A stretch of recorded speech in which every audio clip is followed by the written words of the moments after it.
Leksjon 1. Forfriskende valg. Hei, Anna, vil du ha noe å drikke? En drink høres deilig ut. Jeg tror jeg tar en cola, takk. Flott valg. En fin, forfriskende cola er perfekt. Definitivt. Noen ganger kan du bare ikke slå en klassiker. Jeg er enig. Det er noe så tilfredsstillende med en iskald cola. Absolutt. Det er en av de drinkene som virkelig treffer spot.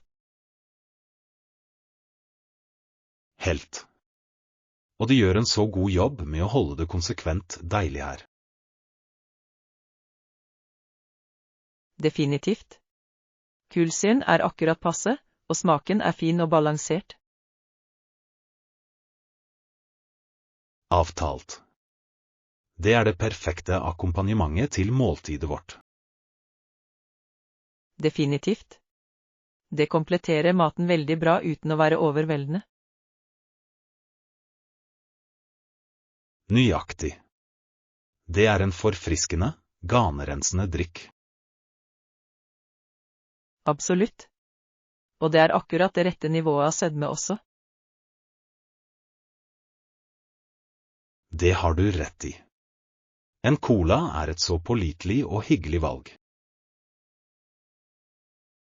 Definitivt.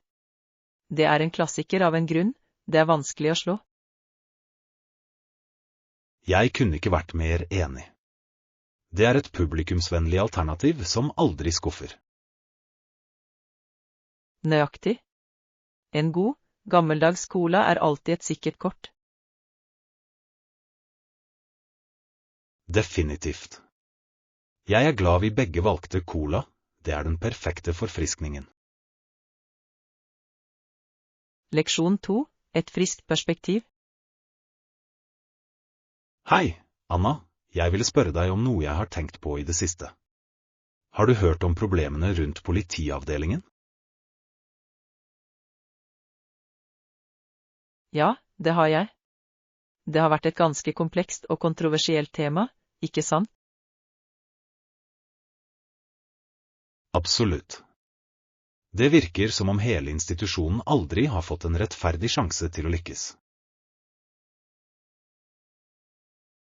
Du har rett. Det var så mange forutinntatte forestillinger og skjevheter mot det helt fra begynnelsen. Nøyaktig. For mange mennesker hadde brukt for lang tid på å demonisere og feilrepresentere politistyrken. Det er et godt poeng. Det er nesten som om systemet var dømt til å mislykkes før det i det hele tatt hadde en sjanse til å ta form. Nettopp. Det var rett og slett for mye bagasje og negativitet rundt det til at det noen gang virkelig kunne trives. Det er virkelig uheldig. Jeg tror en frisk tilnærming med et åpent sinn kunne ha gjort hele forskjellen. Definitivt. Hvis vi hadde vært villige til å gi det en reell sjanse og ta tak i de underliggende problemene, kunne utfallet ha blitt veldig annerledes. Absolutt. Men i stedet ser det ut til at politistyrken i hovedsak var dødfødt, den hadde egentlig aldri en kampsjanse. Det er en kraftig måte å si det på.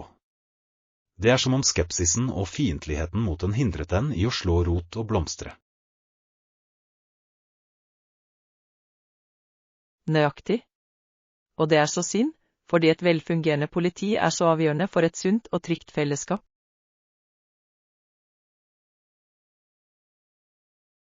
Definitivt. Det er et problem som helt klart må tas opp igjen med en mer objektiv, løsningsorientert tankegang. Jeg er enig. Vi må være villige til å gi slipp på våre forforståelser og skjevheter for å finne en bedre vei videre. Godt sagt.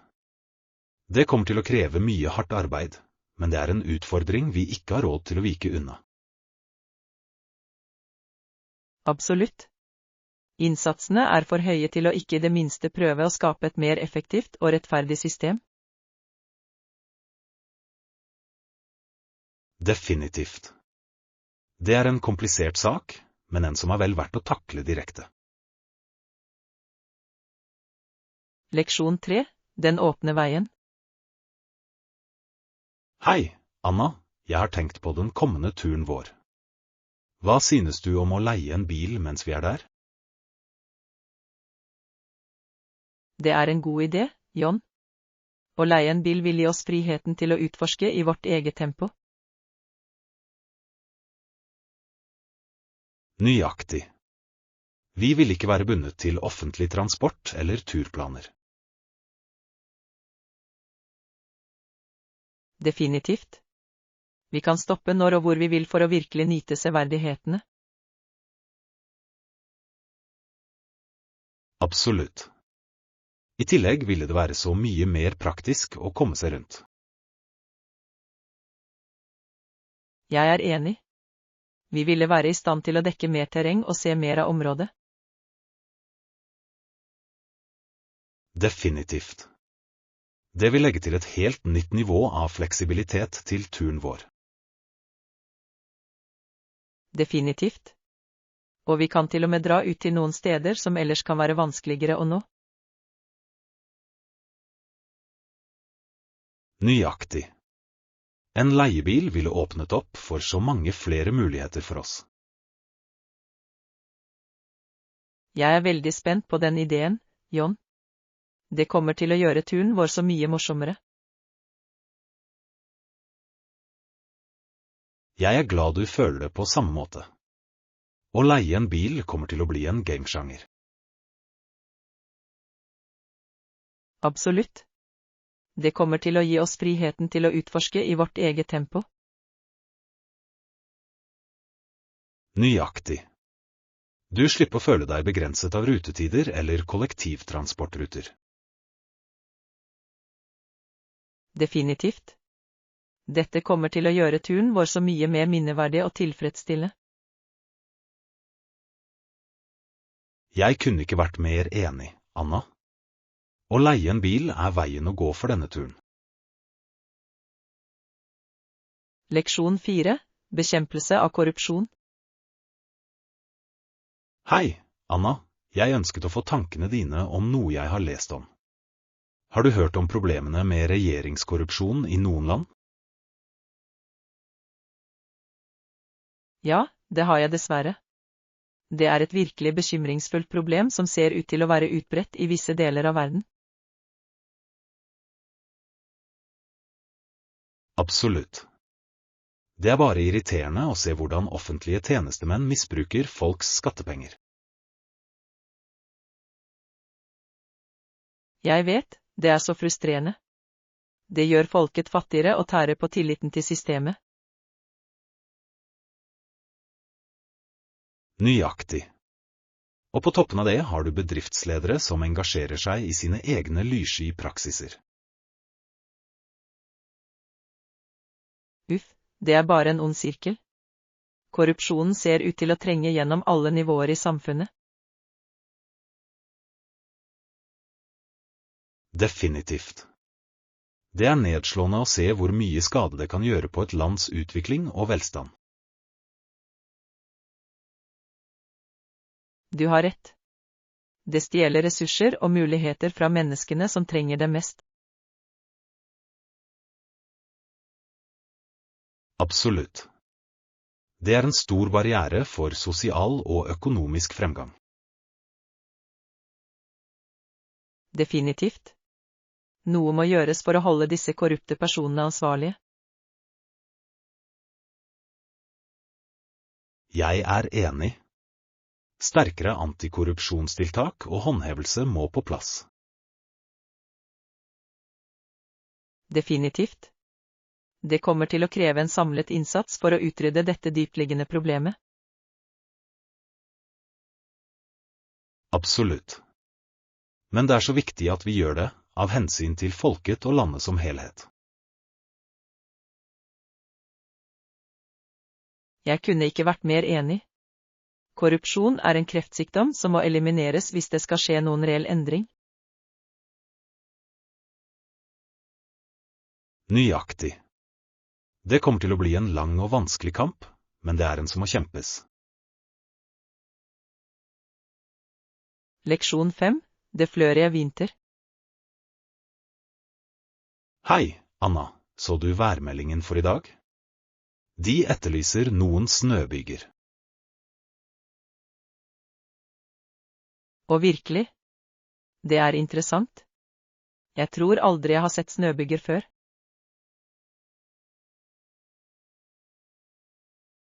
Og da får du en godbit.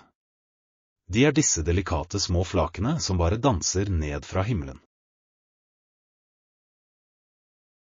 Det høres helt fortryllende ut. Jeg gleder meg til å se dem personlig. Det er egentlig ganske vakkert syn. Måten de glitrer og driver gjennom luften på er bare fascinerende. Jeg vedder. Jeg kan tenke meg at det ville vært som et lite vinterlandskap. Definitivt. Det er en av de enkle gledene som virkelig kan få sesongen til å føles magisk. Jeg er så spent på å oppleve det for første gang. Har flokene en tendens til å feste seg på bakken? Ikke vanligvis. De smelter vanligvis bare ved kontakt, slik at bakken faktisk ikke samler opp snø. Ja, jeg skjønner. Men selv bare å se dem falle ville være en fantastisk opplevelse. Absolutt. Det er som naturens egen lille forestilling, bare for oss å nyte. Jeg elsker den måten å tenke på. En delikat vinterdans bare for oss å være vitne til. Nøyaktig. Det er en liten påminnelse om skjønnheten og undringen som finnes i de enkleste ting. Jeg gleder meg til å samle meg og gå ut for å se det selv. Det kommer til å bli magisk.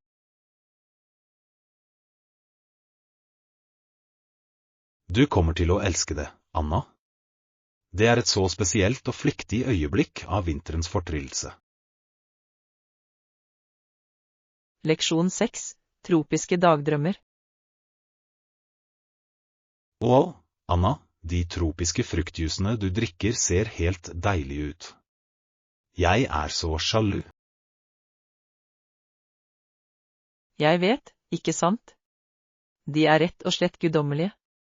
Smakene er så lyse og forfriskende.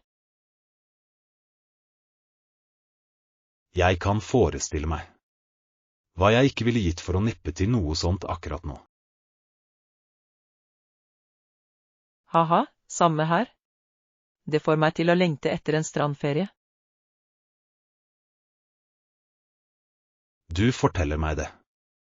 Jeg kunne virkelig trengt en tropisk ferie akkurat nå.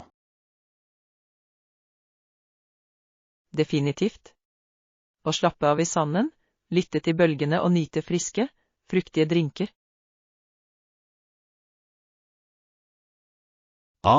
Det høres ut som ren lykke. Jeg må begynne å planlegge en sånn tur snart. Ja, vær så snill.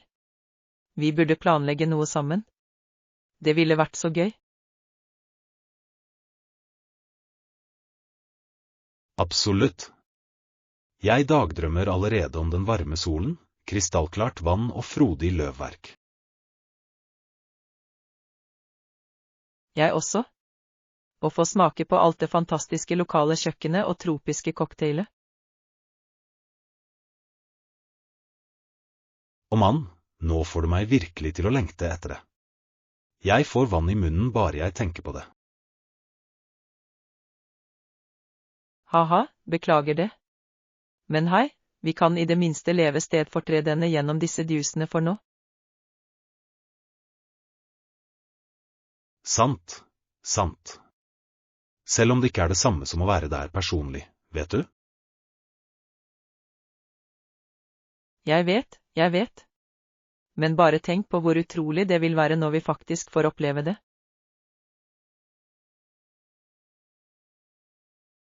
Du har rett, det vil gjøre det så mye søtere. Jeg gleder meg til å begynne å planlegge vår tropiske ferie. Leksjon 7, mestring av risotto. Hei, Anna. Jeg hører at du har jobbet med å perfeksjonere ferdighetene dine til å lage risotto. Hvordan går det?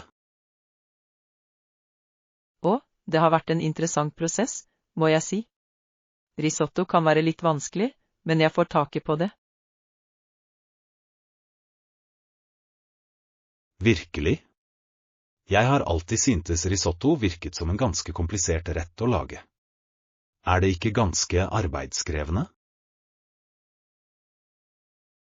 Du vet, det krever litt tålmodighet og oppmerksomhet, men det er ikke så vanskelig som det kan virke med det første. Hehe, interessant. Hva er hemmeligheten for å få det helt riktig? Vel, nøkkelen er å røre, røre, røre. Du må være veldig flittig med å røre i risen hele tiden mens den koker. Jeg skjønner. Så det handler om den praktiske tilnærmingen, ikke sant? Nøyaktig. Og du må tilsette buljongen i små trinn, slik at den kan absorberes før du tilsetter mer. Jeg skjønner. Så det er en langsom og jevn prosess, ikke bare å kaste alt inn på en gang. Nettopp. Det tar litt tid og oppmerksomhet, men resultatene er så verdt det. Jeg kan forestille meg. En perfekt kreme, al dente risotto må være guddommelig. Det er det virkelig. Teksturen er bare så tilfredsstillende, og du kan bli så kreativ med smakene. Jeg vedder.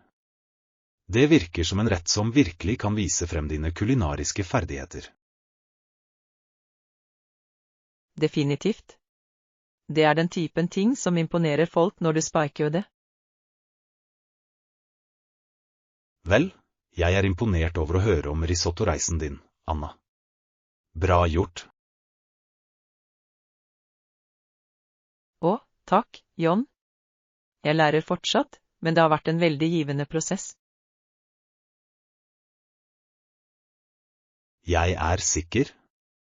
Vel, hvis du noen gang vil vise frem risottoferdighetene dine, vil jeg mer enn gjerne være en smakstester. Leksjon 8, en avkjølende bris. Unnskyld meg, Anna. Vet du tilfeldigvis om hotellet har noen vifter tilgjengelig? Jeg beklager, John, men vi har ingen tilgjengelige fans akkurat nå. Hotellet er helt ute. Faen, det er for ille. Det begynner å bli litt tett her inne, og jeg håper å kjøle ned ting litt. Jeg vet, det kan bli ganske varmt. Har du prøvd å åpne vinduene for å slippe inn litt frisk luft? Jeg gjorde det, men det er ikke mye vind som kommer gjennom. Jeg hadde virkelig håpet på en fin, kjølende vifte. Det er synd. La meg se om jeg kan finne en alternativ løsning for deg. Det ville jeg satt veldig pris på, Anna. Alt for å bidra til å slå denne varmen ville vært flott. Ok, la meg tenke. Kanskje vi kan prøve å rigge opp noe med en boksvifte eller en bærbar AC-enhet. Det er en kreativ idé. Jeg er åpen for å prøve hva vi kan for å få litt luft til å sirkulere her. Flott, la meg sjekke det. Jeg skal se hva jeg kan finne på for å få deg litt lettelse fra varmen. Fantastisk. Tusen takk, Anna. Jeg skylder deg virkelig en for dette. Ikke bekymre deg for det, John. Jeg hjelper gjerne så mye jeg kan. Hold deg kjølig i mellomtiden. Vil gjøre det. Jeg setter pris på at du går den ekstra milen på dette. Det er en livredder. Leksjon 9, Hydration Station. Hei, Anna. Jeg kunne ikke unngå å legge merke til at du har tatt vannglassene etter hverandre. Å, ja, jeg prøver å holde meg superhydrert i dag. Jeg satser på minst 8 glass vann om dagen. Wow, det er virkelig imponerende. Jeg tror ikke jeg klarte å drikke så mye vann konsekvent. Haha, jeg vet, det krever litt dedikasjon. Men hydrering er så viktig, spesielt i denne varmen. Du har helt rett. Å holde seg skikkelig hydrert er nøkkelen, spesielt når det er så varmt ute. Nøyaktig. Jeg opplever at hvis jeg gjør en bevisst innsats for å drikke vann gjennom dagen, blir det en vane. Det gir mening.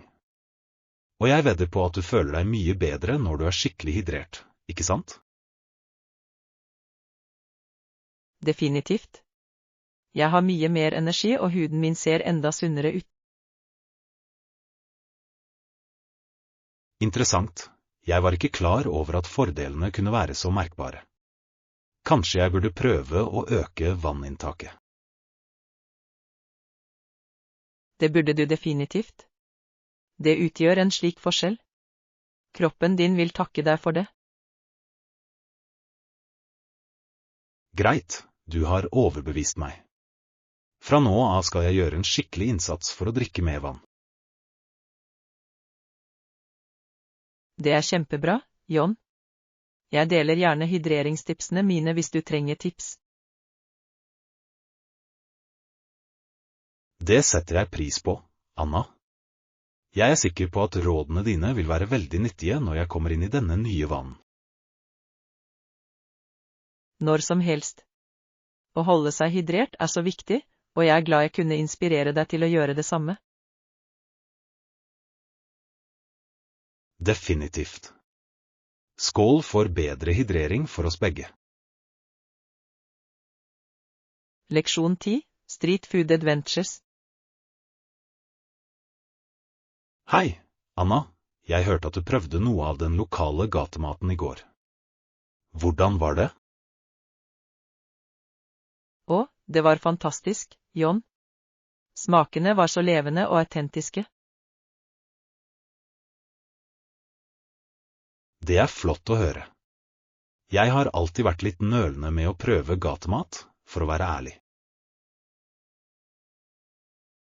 Jeg forstår nølingen, men så lenge du velger travle boder med høy omsetning, er det som regel helt trygt.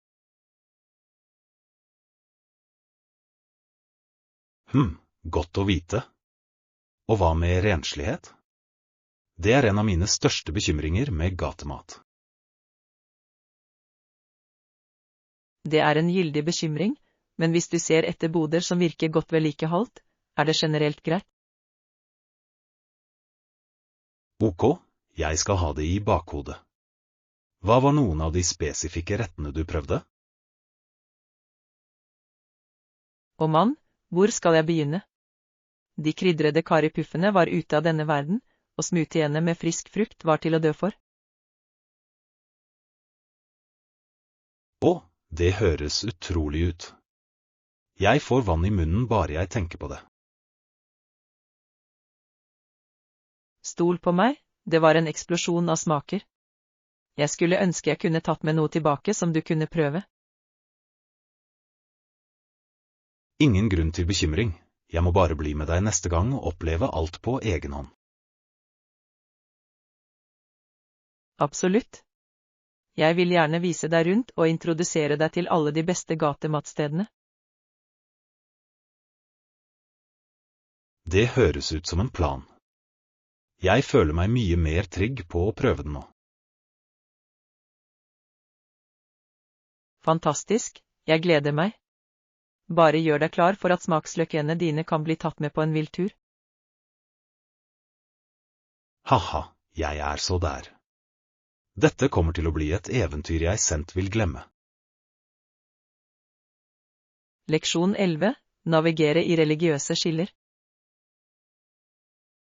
Hei, Anna. Jeg leste denne boken om det komplekse forholdet mellom religion og politikk. Det har virkelig fått meg til å tenke. Og, det er et interessant og følsomt tema. Hva var noen av hovedpunktene som skilte seg ut for deg? Vel, forfatteren snakker mye om konseptet i faktisk eksisterende islam, i og hvordan det kan brukes til å rettferdiggjøre visse politiske og sosiale agendaer. Ja, jeg skjønner. Det er absolutt en kompleks sak, med en lang omstridt historie. Absolutt. Boken fordyper seg i hvordan religiøse institusjoner og maktstrukturer kan bli sammenvevd med statens maskineri. Det er et gyldig poeng. Religion kan noen ganger brukes som et verktøy for å konsolidere og utøve politisk makt. Nøyaktig. Og det ender ofte med å marginalisere eller undertrykke visse grupper i prosessen. Du har rett. Det er en urovekkende dynamikk som kan føre til mange konflikter og menneskerettighetsbrudd. Definitivt. Forfatteren understreker virkelig behovet for å skille kirke og stat, for å si det sånn. Det er en vanskelig balansegang, men det er avgjørende for å opprettholde et rettferdig og inkluderende samfunn. Jeg er enig. Det er en delikat sak, men en som jeg mener må behandles mer åpent og ærlig. Absolutt. Det er mye nyanser og historisk kontekst å pakke ut når det kommer til religion og politikk.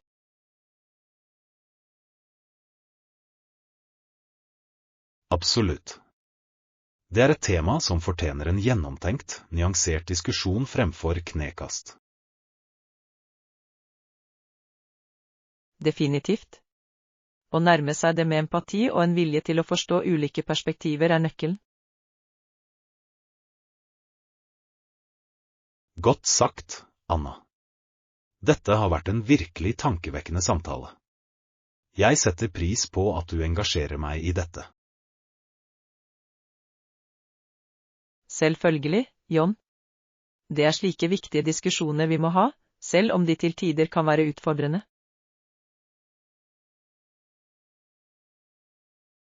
Avtalt. Takk for din innsikt, og for at du hjelper meg å utforske dette komplekse problemet på en konstruktiv måte. Leksjon 12. Helgevandringer. Hei, Anna. Jeg lurte på om du hadde noen anbefalinger for interessante helgeturer vi kunne ta? Jeg føler et behov for å komme meg ut av byen en stund. Å, det er en god idé, John. Jeg har fått lyst til å utforske litt mer selv. Hvor har du tenkt å dra?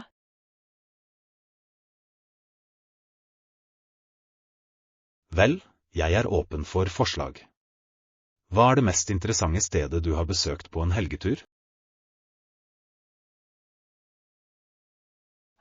Det er et vanskelig spørsmål. Det har vært så mange flotte turer, men den som virkelig skiller seg ut var da jeg dro til den sjarmerende lille kystbyen noen timer unna. Å, en kystby, ikke sant? Det høres deilig ut. Hva gjorde det så spesielt? Vel, for det første var naturen bare fantastisk. De steinete klippene, de brusende bølgene, de sjarmerende små butikkene og kaféene, det var som å gå inn i en historiebok. Å, det høres fantastisk ut. Jeg elsker ideen om å unnslippe byens kjas og mas for en mer fredelig, pittoresk setting. Absolutt. Og byen hadde en fantastisk, avslappet atmosfære. Folk var så vennlige og imøtekommende også. Det er akkurat den typen ferie jeg kunne brukt akkurat nå. Noen andre tips eller steder du må se du vil anbefale?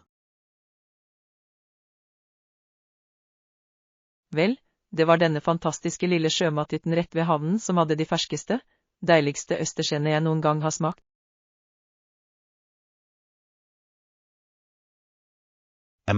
Fersk sjømat ved vannet. Du selger meg virkelig på dette stedet, Anna. Jeg blir sulten bare jeg tenker på det. Haha, jeg vet, ikke sant? Og solnedgangene over havet var rett og slett fantastisk. Det var den perfekte måten å slappe av og lade opp. Greit, du har offisielt vekket min interesse. La oss begynne å planlegge en liten helgetur ved kysten, skal vi? Absolutt. Jeg gleder meg til å vise dere alle de skjulte perlene jeg oppdaget. Det kommer til å bli en fantastisk tur, jeg bare vet det. Det er jeg ikke i tvil om. Takk for en fantastisk anbefaling, Anna. Dette er akkurat den typen eventyr jeg trenger.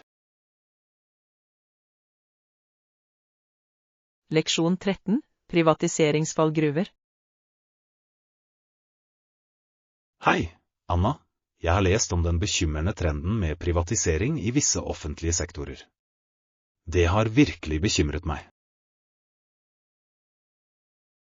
Jeg vet, det er et problem.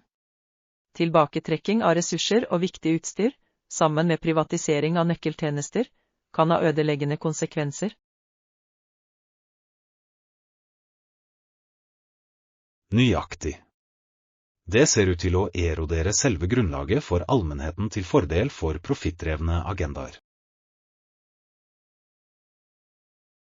Absolutt. Og de mest sårbare medlemmene av samfunnet ender ofte opp med å bære byrden av disse endringene. Definitivt. Det er langt unna prinsippene om likhet og tilgjengelighet som skal ligge til grunn for viktige offentlige tjenester. Jeg kunne ikke vært mer enig, John. Det er en glattbakke som kan føre til marginalisering av de som trenger støtte mest. Avtalt. Vi må finne en måte å holde disse vitale ressursene og tjenestene i det offentlige rom, der de hører hjemme. Definitivt. Ellers risikerer vi å skape et enda mer splittet og urettferdig samfunn.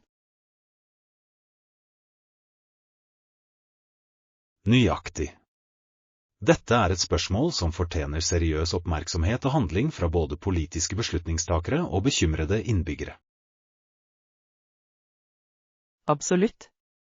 Det er avgjørende at vi tar til orde for bevaring av allmennheten.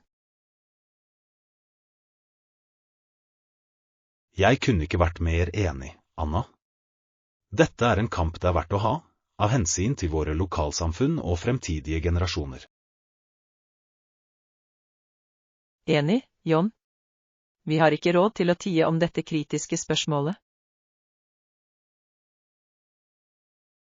Definitivt ikke. Det er på tide å stå frem og gjøre stemmen vår hørt. Leksjon 14, fang øyeblikket.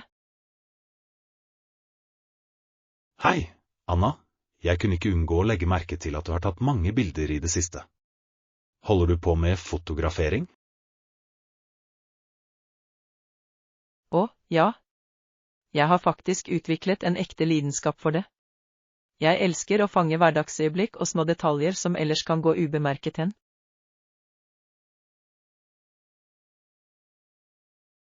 Det er så kult. Jeg kan tenke meg at det må være en virkelig givende hobby. Hva er det med fotografering du liker best? Vel, jeg finner ut at det virkelig hjelper meg å bremse ned og sette pris på verden rundt meg på en mer bevisst måte. Det er noe magisk med å kunne fryse et øyeblikk i tid. Jeg kan se anken. Det må være fantastisk å kunne se tilbake på de fangede øyeblikkene og gjenoppleve dem. Absolutt. Og jeg elsker den kreative utfordringen med å komponere et skudd, leke med lys og komposisjon, og finne skjønnheten i det vanlige. Det er et veldig interessant perspektiv. Jeg kan se hvordan det ville vekke dine kunstneriske følsomheter. Definitivt. Og det er bare så gøy, vet du. Jeg ser meg selv hele tiden på jakt etter nye og interessante motiver å fotografere. Det er flott, Anna. Det høres ut som en fantastisk måte å engasjere seg i verden og uttrykke deg selv. Det er det virkelig. Jeg vil gjerne dele noen av favorittbildene mine med deg en gang, hvis du er interessert. Det ville jeg elsket. Jeg ville vært nysgjerrig på å se verden gjennom linsen din. Fantastisk. Jeg gleder meg til å vise deg. Fotografering har blitt en så givende lidenskap for meg. Jeg er glad for å høre det, Anna. Det er inspirerende å se deg så begeistret for et kreativt utsalgssted som dette. Leksjon 15. Omfavne offentlige taler. Hei, Anna. Jeg hørte at du holdt en stor presentasjon på jobben her om dagen. Hvordan gikk det? Å, det var litt nervepirrende, for å være ærlig, men jeg synes det gikk veldig bra til slutt. Det er flott å høre. Å snakke offentlig kan være en så skremmende oppgave, men det høres ut som om du håndterte det som en proff. Vel, jeg vil på ingen måte si at jeg er en proff. Det krevde definitivt mye forberedelse og øvelse for å komme gjennom det. Jeg kan forestille meg. Men det faktum at du presset deg gjennom nervene og leverte en vellykket presentasjon er virkelig imponerende. Takk, John. Det var definitivt en utfordring, men jeg er glad jeg presset meg selv til å gjøre det. Absolutt. Å ta det første skrittet er ofte den vanskeligste delen. Har du noen tips til andre som kanskje føler seg engstelige for å snakke offentlig? Vel, jeg fant ut at det virkelig hjalp å ta noen dype åndedrag og minne meg selv på å være til stede. Å starte med små, lavt pressede publikum kan være en fin måte å bygge selvtillit på. Det gir mye mening. Å ha disse jordingsteknikkene og jobbe deg oppover gradvis virker som smarte tilnærminger. Definitivt. Og husk, det er normalt å føle litt angst. Nøkkelen er å lære å håndtere det i stedet for å la det holde deg tilbake. Flott råd. Jeg tror mange kan ha nytte av å høre det budskapet. Jeg er enig. Å tale offentlig er en ferdighet som kan utvikles med øvelse og selvmedfølelse. Vel, jeg er glad du klarte å overvinne nervene dine og levere en vellykket presentasjon. Du burde være veldig stolt av deg selv. Takk, John. Det betyr mye å ha din støtte.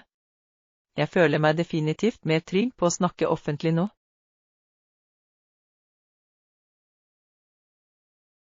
Det er fantastisk å høre. Fortsett med det gode arbeidet, Anna. Du er en inspirasjon.